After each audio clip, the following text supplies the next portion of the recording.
How you doing, folks? Young Americans. Not doing an episode today. Today we're going to be covering the coronavirus cases and the Trump administration's withdrawal from the WHO. Start it off. It's definitely going to be an episode, though. I mean, it's going to be an episode, just not like a It's an episode, but it's not an episode on our string of streams, you know? Yeah, no, absolutely, naturally. But, so basically, record high coronavirus cases confirmed in one day, 60,000 new. That's completely absurd. We got about 3 million coronavirus cases that are confirmed currently. It's getting a little bit out of control, but I mean, it's as expected. I mean, if you look at the curves with any viruses, there's nothing you can do. The whole social distancing was just a way to try and allow health professionals to make a vaccine or to get people more safe and try and help reduce the spread until they can figure it out. But 60,000 new cases, that's what happens when you go out and you protest because you don't follow the words that the same people you were listening to a couple weeks ago. Everything changes, everything opens back up, everyone's getting sick again. So if you want to lead us off, basically what's going on with Trump and the WHO? For those of you who don't know, the WHO is the World Health Organization, and so the Trump administration is actually starting a formal withdrawal from the organization, and there's actually a couple of reasons why, but let's go into one of them right here. So the total contributions from, let's say, the United States of America, we pay $893 million. On average. On average. Roughly. And China pays $83 million.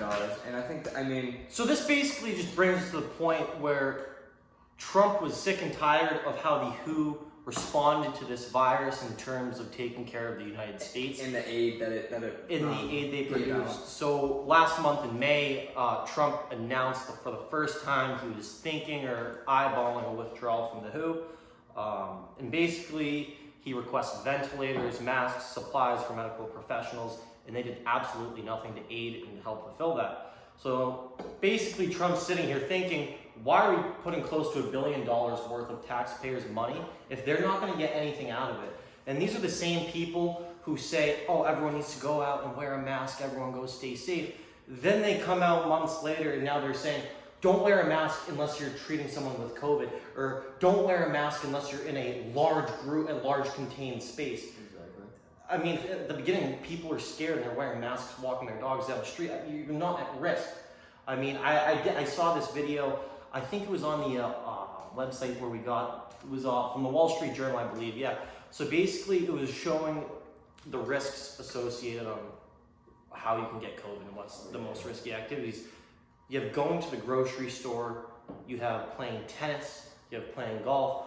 All these normal activities those are low risk. No. But I mean, like going to a movie theater, so it's just kind of common sense. If you're not putting yourselves in large groups of strangers and you're keeping your social circles small, you're going to be fine. So, again, when these people go out and protest, anarchy ensues. What are you gonna do other than if someone's got it? Half the crowd's gonna have it by the time the protest is over. Especially when you're sweating that close quarters to people. Yeah, rubbing up on people you don't know. People are coughing on you. And then those are the first people who, in the media, they'll be telling you, "Oh my God, Trump said take off the mask." Trump said take off the mask, but y'all. Oh, he had it. Yeah, and you're the ones fucking protesting out in the streets with no mask on. You got no one to blame but yourself on that. And you know what? This whole thing with the mask. If they were all wearing N95 masks. Oh yeah. Masks. Look, do you install a chain link fence to keep mosquitoes out? No. Dude, masks are designed to keep if you were to cough, right? It would keep other people from getting it from you, but it doesn't protect you getting it from other people. So basically, you wearing the mask is just to protect other people around you, and you're just gonna hope that other people. So unless you're treating a COVID patient or you have COVID, it's not gonna matter. It's basically the flu, but it's gotten way more media coverage. It's a popular flu, bro. It's really. Yes, it's got a higher death rate. It's a little bit more deadly than the flu, naturally, but it's like its cousin. Yeah, it's like its fucking cousin. Naturally, again, but that brings us up to the other topic. You have Trump saying, or alleged maybe, I don't know what the right word to use for this here is, but he kind of made some accusations claiming that the WHO is trying to cover up the true origin of this virus with China, and that was another big thing. He's like, why are you spending all your time over there in China, putting all your resources over here, when we're giving 10 times the money to you fools, and we can't get the time of day? So, I mean, I understand where he's coming from with this, that if this nation isn't getting what we're paying for, why don't we 800 million more? Why don't we just put this money into a private sector, not only help aid the economy, help give jobs to all the people who lost them, yeah, absolutely, and get better care for all of our citizens. I mean, again, you can say, oh, you want to spread that through the world, but it's the same thing with NATO. I mean, we contribute so much more money into NATO than any other country that's in it, and we get shafted. We get nothing from it. Well, yeah. I mean, we're racist, bigoted countries. Yeah, we're the most biggest racist, bigoted country. So, I mean, whatever you want to think on that. But so basically, Joe Biden also said, Sleepy Joe vows to reverse this withdrawal from the WHO. On his first day. First day. In quotations, everybody. In quotations, please. Yes. But anyways, I don't know if I agree with the withdrawal from the WHO. I've never really done a lot of research into the WHO and what they've done, but what I can say, how they've handled this virus and how they've treated this country's citizens and how they've used our tax dollars, it's not fair. So, I mean, I understand where the president's coming from with this. Whether it's a good idea or not, I don't know. I'm not the expert to ask on that. I feel, though, you could get much more value from contributions like that if you did it privately within the country. Yeah, and I mean, that shows you where his priorities are, too. It's for the people that live here.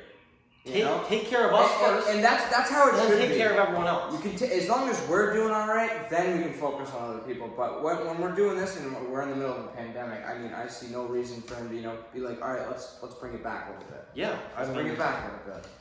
Who knows? You got anything else? I mean, to go on to this. Fuck it, dude. I mean, not really. I mean, pretty insane that there's 60,000 new cases in one day. Yeah. I believe, what was that, well, no, so what they were saying, it was slowly, that's the new record for the day. For 1 day, confirmed cases, 60,000 is the highest. Apparently we got like I said, we're at 3 million total cases now, so. I mean, let me check the cases of the flu. I just want to check. I just want to see. You can keep talking, bro. So, I mean, I'm going to let him look up this fact here, see the average cases of flu per year, and see what we can kind of distinguish a difference here. But again, there's also a lot of talk that these hospitals are being paid for COVID deaths and COVID patients. So, I heard, Ben Shapiro made a joke saying, if someone had COVID, got tested positive, but they were eaten by a shark, they'd put COVID on the death, certificate. Granted, it's not, to that extent, but when you have people who, have pneumonia or other, existing conditions, like there was a death of this kid who was like 18 or something. I mean, dude, no, I saw I don't remember the source. I can try and find it and I'll put it in the description. So, but don't quote me on it. I'll try and find the source for you guys. But there was an 18-year-old kid. He had COVID, died. They said that he was healthy and had no pre-existing conditions. He was a diabetic. Yeah. That's a severe health condition. Not to mention if you're sick. No, dude. I mean, you can die of the flu like that. I mean, yeah. So you're not going to say, oh, yeah, this kid was a perfectly healthy 18-year-old. If you're an 18-year-old with diabetes, I'm sorry, you're not perfectly healthy. You can be in good shape. Yeah. But if you have diabetes, that puts you at risk. Yeah. That puts you at risk. That's going to make your insurance higher. It's going to make a lot of things happen. Yes, exactly. You need to take care of yourself if you have existing health conditions. If you're a more healthy person, you don't have existing health conditions, don't be as cautious. I mean, again, be as cautious as you want. I want everyone to be comfortable. Don't step out of your comfort zone. If you don't feel comfortable doing anything, don't. Especially with this pandemic, because you don't want to be putting your loved ones or other ones' loved ones at risk. But if you're confident in yourself and your smarts to go out and do it, stay safe. Stay away from people. Have as least amount of touch and contact with people. It's coming out now that COVID, it can't survive in UV light. So if you're outside, that's probably an even better area to be rather than indoors.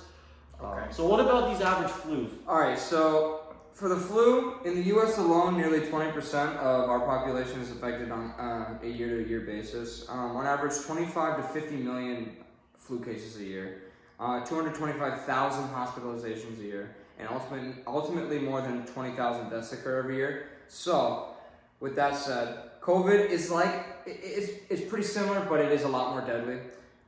So 3 million confirmed cases and 134,000 deaths, right? So it's basically a more deadly flu, but just a little bit less like ability to be able to be contracted, I guess, right? Exactly. I mean, we can get conspiritual on But this. also, let's think about this, right? 3 million confirmed cases and only 134,000 deaths. Let's get that percentage rate up here. Please, and let's find out the. So give me those numbers again. All right, so 3.08. fucking yeah, 3.08 million confirmed, Well, that's not.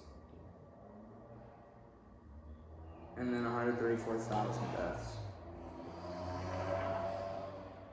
It's a healthy car right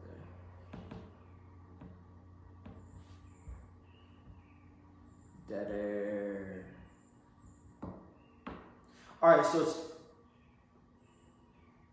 0.04% in the U.S. Okay. And the flu is about 0.1. So it's about 4 times as deadly as the flu. I mean, and again, is that something worth shutting the entire country down? No, I mean, dude, when you're hurting even more people when you shut down the whole country. Realistically, you shut down the economy. You shut down everything, bro. The packages, you can't even get fucking paper towels half the time now. I mean, it's starting to come back now because Trump is trying to get our economy back on track, but everyone's bashing him for it every chance they get. There's nothing right the guy could do. I mean, he could dude, he are could you lift kidding me? 100,000 poor kids out of poverty, and they'd find a way to make him look bad. Pretty much what he's done. But.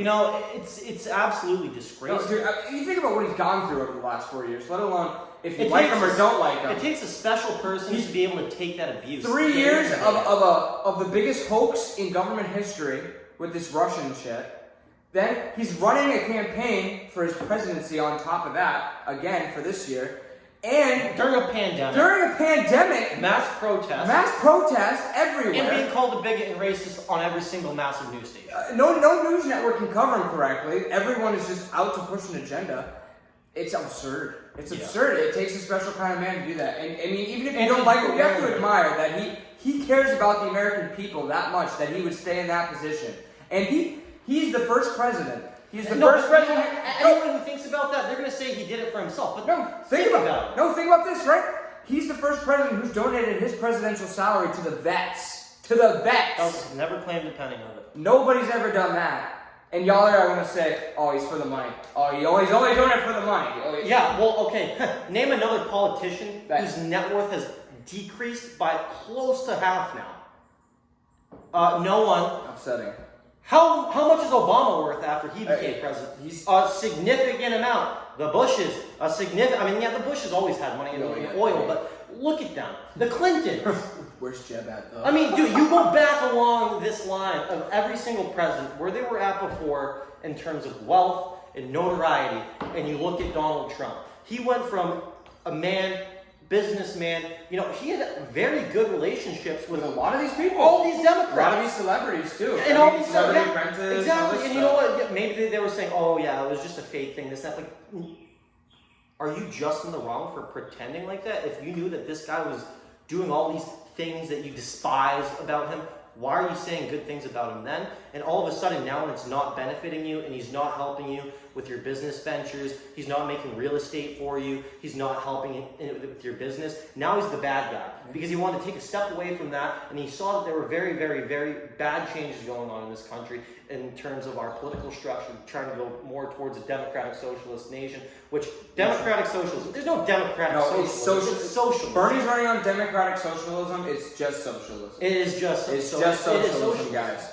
And you know what? You can say capitalism isn't good. We have never been in a fully capitalistic country. It's crony capitalism. It is crony capitalism. If the government is still putting their hands in business and telling them what they can and can't do, then this and that, that's not true capitalism. No, there's so many regulations. And, oh my God, don't even get me into like school loans and shit. Like, are you kidding me? If like colleges had to actually compete for you to go to their school, to compete on prices, to compete, it'd be so much cheaper. You'd have a better standard of education because you're not going to be paying to go to that school if there's shit teachers there. And if the government could subsidize everyone's loans, you guys wouldn't be in fucking debt till you're dead, and then it gets passed on to your kids. I don't know, but I think that about is going to be a wrap for us covering the WHO, Yeah. current coronavirus cases, how to get off track for a little bit, just talking about business and stuff and where our economy's at. We'll definitely touch on that during our episode 2, longer episodes. This is more or less a short clip. We just wanted to touch on a quick topic. We found this really interesting today. Do a couple of these during the Do a week. couple of these during the week. I mean, it's a little bit difficult filming it, a 40-minute to a little bit over an hour episode. Especially when you're working all week, but- Exactly. But we're going to be doing our best to have consistent and quality content for you folks. Again, like, comment, subscribe. Thank you to our 4 subscribers at the time of making this video. We love you. We do it for you. Peace out. Peace out. Awesome.